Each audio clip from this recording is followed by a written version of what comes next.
ওই चीन टपाक डम डम একদম লড়বি না, লড়লে চালাই দিব। ব্যাগে কি আছে? টাকা আছে ওই খেত অন্য কিছু নাই তো? না চ কোথায় যাবে আমাকে চ তুই চ নাম ঠিকানা নিয়ে হাই কোথায় গেলে কোথায় সকাল থেকে এটা কে ওটা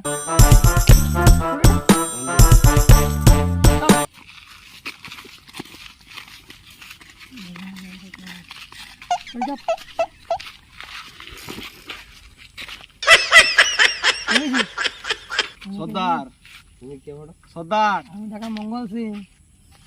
আমাকে কোথায় যাবে সর্দার, চ সর্দার, বলো সর্দার ইয়ার কিডনি দুটো বিকলি কত হবে? चीन टपाक डम डम 5 লাখ টাকা হবে, চোখগুলো চোখগুলো 9 লাখ টাকা হবে।